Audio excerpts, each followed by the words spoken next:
Hello everyone, welcome to my YouTube channel nursing education counter पे बहुत बहुत स्वागत है आप सभी का। तो मैं फिर से एक नए वीडियो के साथ आ गई हूँ आप लोग के पास, और यह वीडियो काफ़ी ज़्यादा इम्पोर्टेंट होने वाला है हमारे सभी नर्सिंग स्टूडेंट्स के लिए, क्योंकि आज मैं इसमें मिडवाइफरी के कुछ इंपॉर्टेंट क्वेश्चंस करवाने वाली हूँ जो आपके एग्ज़ाम के लिए, आपके सभी नर्सिंग एग्ज़ाम के लिए काफ़ी ज़्यादा इंपॉर्टेंट होने वाला है। और यह खास करके मैं एनएम की जो भी वैकेंसी आई हुई है एनएचएम वाली, और जिसका अब एग्ज़ाम होना है, तो मैं उसके लिए करवा रही हूँ। ऐसे ये हर सभी के लिए इम्पॉर्टेंट है, जो भी नर्सिंग स्टूडेंट्स हैं उन सभी के लिए, क्योंकि ये सब क्वेश्चंस क्या हैं, काफ़ी इंपॉर्टेंट है, जो हर एक एग्ज़ाम में कहीं से भी पूछा जा सकता है। ठीक है, तो आप एक भी क्वेश्चन को मिस मत कीजिएगा।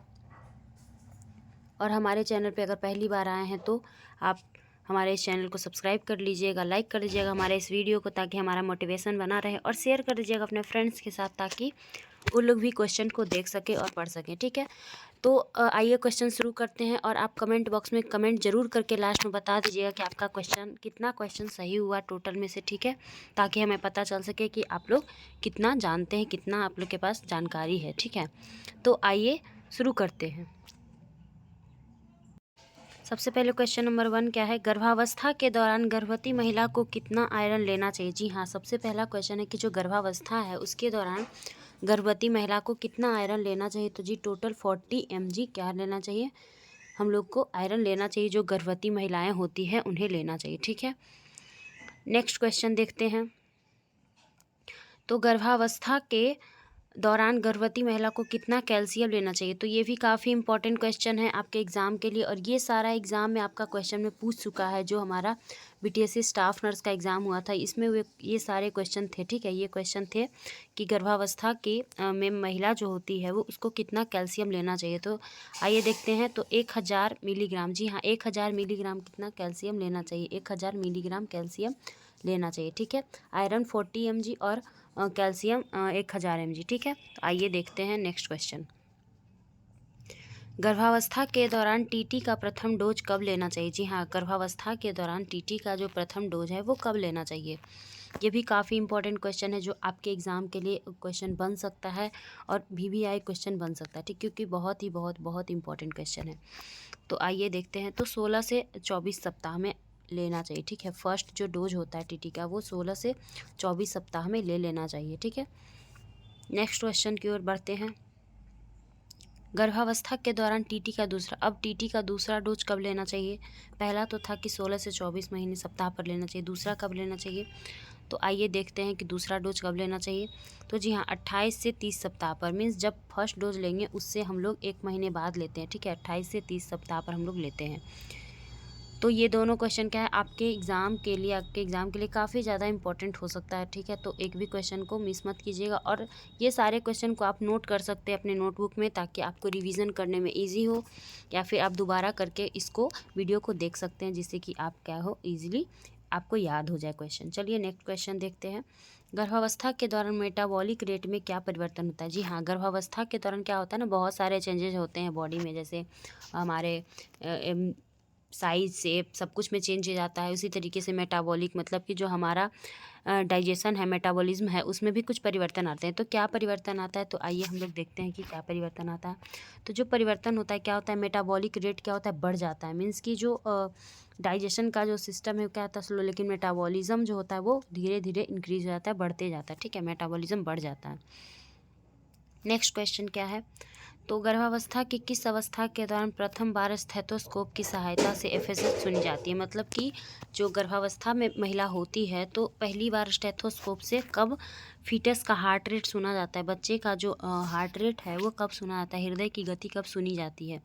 तो आइए इसका देखते हैं सही आंसर। तो 18 से 20 सप्ताह में क्या होता है, सुनिए। और ये भी काफ़ी VVI क्वेश्चन है, जो बहुत इंपॉर्टेंट है सभी एग्ज़ाम के लिए, जो आपको एग्ज़ाम में पूछा जा सकता है। डायरेक्ट ये क्वेश्चन आपको उठा करके दे सकता है, तो ये क्वेश्चन को आप ज़रूर याद कर लीजिएगा। तो जी हाँ 18 से 20 सप्ताह में क्या होता है कि ये हार्ट रेट सुना जा सकता है, FSH सुना जा सकता है बच्चे में भ्रूण का। ठीक है, आइए देखते हैं नेक्स्ट क्वेश्चन क्या है। नेक्स्ट क्वेश्चन है, अनीमिया गर्भावस्था की स्थिति में अधिक दिखाई देता है। किस स्थिति में अधिक दिखाई देता है, किस ट्राइमेस्टर में अधिक दिखाई देता है। अनीमिया दिखाई देने का जो चांस है वो किस वीक में, किस ट्राइमेस्टर में ज़्यादा होता है। तो जी हाँ आपके सेकेंड ट्राइमेस्टर में क्या होता है, ज़्यादा होता है, ठीक है। सेकेंड ट्राइमेस्टर में आपका क्या होता है, ज़्यादा होता है, जो कि दिखाई दे सकता है, जिसमें एनीमिया आपको दिख सकता है। और सेकेंड ट्राइमेस्टर कितने से कितने सप्ताह का होता है, तो आप एक बार कमेंट बॉक्स में बता दीजिए, क्योंकि मैं ये क्वेश्चन पिछले वीडियो में करवा चुकी हूँ। तो अगर आप लोग वो वीडियो नहीं देखें तो जा कर के ज़रूर देख लीजिएगा। उसमें भी मैं बहुत सारे इंपॉर्टेंट क्वेश्चन करवाई हूँ, फर्स्ट ट्राइमेस्टर के बारे में, सेकेंड ट्राइमेस्टर और थर्ड ट्राइमेस्टर के बारे में, ठीक है। तो आप लोग जा कर के देख लीजिएगा। तो आइए नेक्स्ट क्वेश्चन देखते हैं।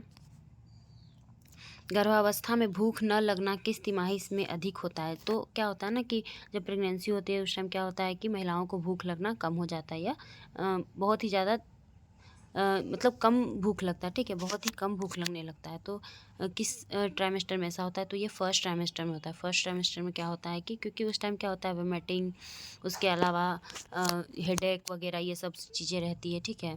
तो इसके वजह से क्या होता है कि भूख नहीं लगता है, ठीक है, भूख नहीं लगता है। बहुत सारे हार्मोनल चेंजेज होते हैं, उसके वजह से क्या होता है कि उसको भूख लगना कम हो जाता है। नेक्स्ट है पीका किसे कहते हैं? जी हाँ, ये भी एक क्या हो सकता है, इंपॉर्टेंट क्वेश्चन हो सकता है कि पीका क्या है, पीका जो है वो क्या है। तो आइए देखते हैं पीका क्या है। चूना, मिट्टी जैसे वस्तुओं के खाने की इच्छा। तो क्या होता है ना कि गर्भावस्था में महिलाएं जो होती है उनको खाने का मन करता है, कुछ मिट्टी चूना वगैरह, जैसे मिट्टी वगैरह क्या होता है वो लोग खाने लगते हैं, या फिर जो कंकड़ वगैरह होता है, या फिर बहुत सारी चीज़ों ऐसा, ये सब खाने का जो आदत होता है, मतलब कि इच्छा करने लगता है, मन करने लगता है खाने का, ठीक है। तो उसको हम लोग क्या बोलते हैं, पीका बोलते हैं, ठीक है। आइए नेक्स्ट क्वेश्चन की ओर बढ़ते हैं। तो गर्भावस्था में लार को बनने को क्या कहते हैं? गर्भावस्था में जो लार बनता है, लार का जो बना, क्योंकि क्या होता है बहुत तेज़ी से लार बनता है, उसको क्या बोलते हैं, पटाइलिज्म, पटाइलिज्म बोलते हैं, ठीक है। उसको क्या बोलते हैं, गर्भावस्था में जो लार बनता है तेज़ी से, उसको क्या बोलते हैं, पटाइलिज्म बोलते हैं। नेक्स्ट क्वेश्चन देखते हैं। त्वचा का काला होना मुख्यतः कहाँ देखा जाता है? तो क्या होता है कि गर्भावस्था के दौरान क्या होता है कि जो बहुत सारे चेंजेज आने लगते हैं मदर के बॉडी में, है ना। तो ये कहाँ देखा जाता है, मुख्यतः कहाँ देखा जाता है? तो ये मुख्यतः एब्डोमेन में देखा जाता है। यह कहाँ, मुख्यतः यह पेट में देखा जाता है, जो मैं पढ़ा चुकी हूँ लीनिया नायग्रा के बारे में, है ना।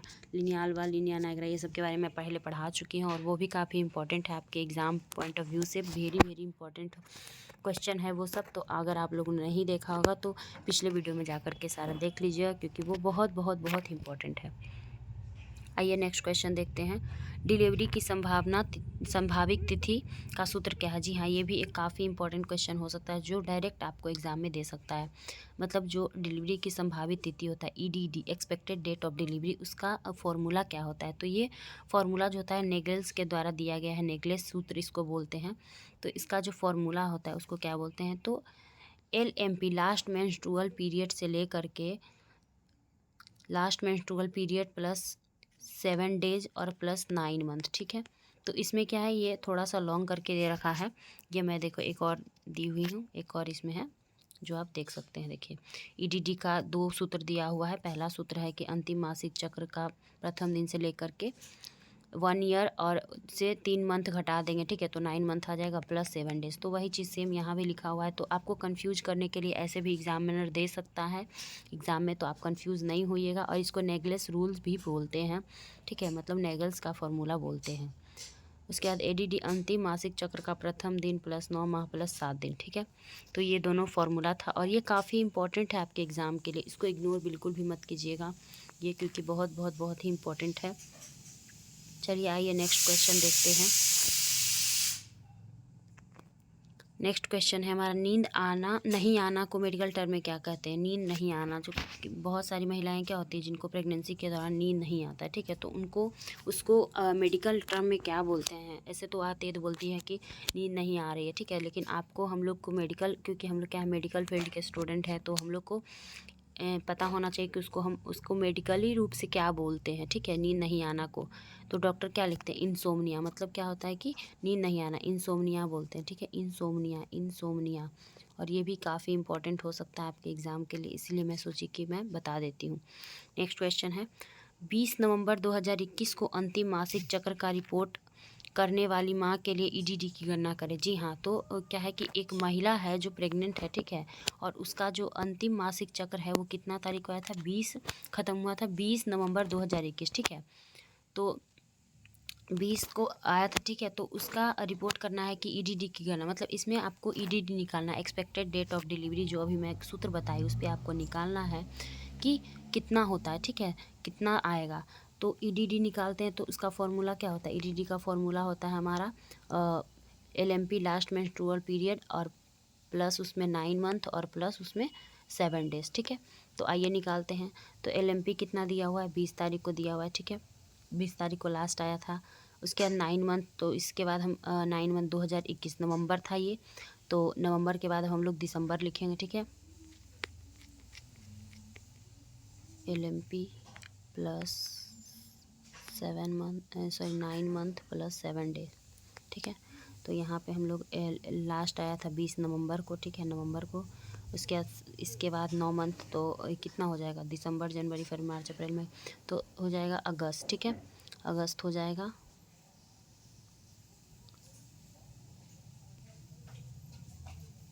तो यहाँ हो जाएगा अगस्त, 9 मंथ में तो अगस्त हो जाएगा, मीन्स 8वां महीना और प्लस 7 दिन, और तो 20 तारीख और 7 दिन कितना हो जाएगा, टोटल हो जाएगा। तो इसमें टोटल कितना हो जाएगा, इसका क्या आएगा, 27 अगस्त आएगा, ठीक है, 27 अगस्त 2022।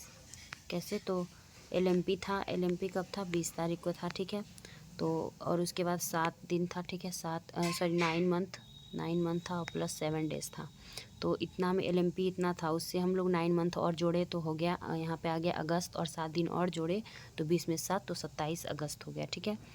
तो समझ गए होंगे आप लोग शायद। तो इस तरीके से भी क्वेश्चन आपको दे सकता है और निकालने के लिए बोल सकता है आपको कि एक्सपेक्टेड डेट ऑफ डिलीवरी निकालिए, तो इसीलिए मैं सोची कि आपको एक बार बता देती हूँ। नेक्स्ट क्वेश्चन क्या है, एक गर्भवती महिला द्वारा पहली बार बच्चे को जन्म देने पर उसे क्या कहा जाता है। एक गर्भवती महिला जो होती है, अगर वह पहली बार बच्चे को जन्म देती है तो उसको क्या कहते हैं, उसको मेडिकल फील्ड में, मेडिकल टर्म में क्या कहते हैं, तो उसको बोलते हैं प्राइमरी पारा। प्राइमरी पारा, जो महिला पहली बार वो प्रेग्नेंट, मतलब पहली बार क्या हुई हो, बच्चे पैदा की हो, ठीक है, उसको प्राइमरी पारा बोलते हैं। और जो पहली बार अगर प्रेग्नेंट हुई हो या फिर गर्भवती हुई हो और भी बच्चे पैदा नहीं किए, उसको क्या बोलते हैं, प्राइमरी ग्रेविडा बोलते हैं, उसको बोलते हैं हम लोग प्राइमरी ग्रेविडा, ठीक है, प्राइमरी ग्रेविडा बोलते हैं। तो ये भी इंपॉर्टेंट क्वेश्चन था जो पूछ सकता है। उसके बाद नेक्स्ट क्वेश्चन है कि ग्रेविडा शब्द किस स्थिति को दर्शाता है। जी हाँ, ग्रेविडा जो शब्द है वो किसको दर्शाता है, तो भ्रूणों की कुल संख्या। जी हाँ, जैसे ही ग्रेविडा आता है तो उसको हम लोग, उससे हम लोग क्या समझते हैं कि अच्छा, भ्रूण की संख्या, मतलब कितनी बार माता प्रेग्नेंट हो चुकी है उसको दर्शाता है, ठीक है। तो भ्रूण की कुल संख्या कितनी है, तो क्योंकि प्राइमरी तो मतलब पहली बार, और क्या हो रहा है, ग्रेविडा मतलब पहली बार प्रेग्नेंट हुई है, तो कुल एक अभी भ्रूण है, ठीक है। नेक्स्ट क्वेश्चन क्या है,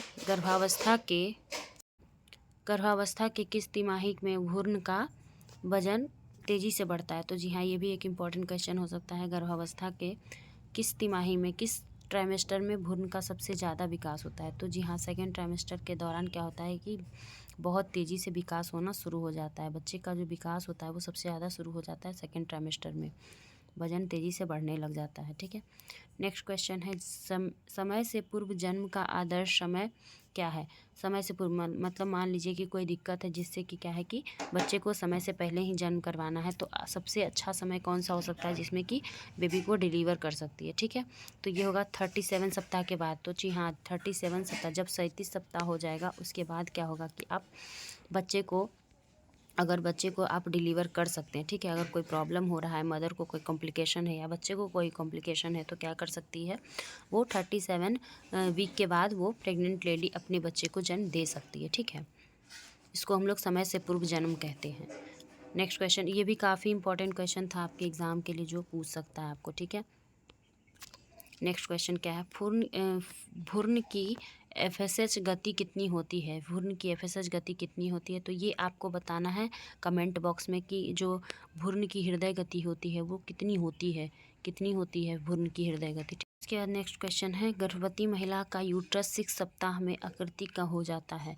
तो जब गर्भवती महिला जो होती है उसका जो यूट्रस होता है वो 6 सप्ताह में किस आकृति का, कौन से शेप का हो जाता है ना।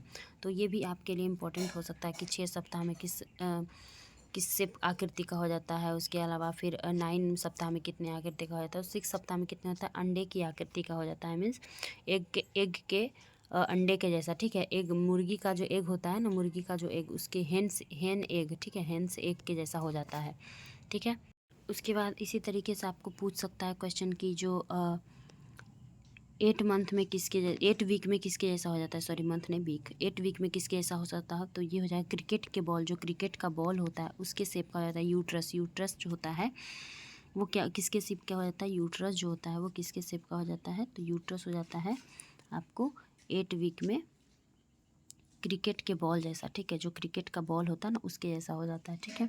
और 12th वीक में जो 12 सप्ताह होता है उसमें क्या हो जाता है, ग्लोब्यूलर, एकदम गोल ऐसे हो जाता है, ठीक है, ग्लोब्यूलर शेप का हो जाता है। तो ये चीज़ आपको याद रखना है, आपके लिए इम्पोर्टेंट है, तो आप याद रखिएगा, ठीक है। और उसके बाद फिर जो मैंने क्वेश्चन पूछा है उसको आप लोग कमेंट बॉक्स में उसका आंसर ज़रूर करेंगे, ठीक है।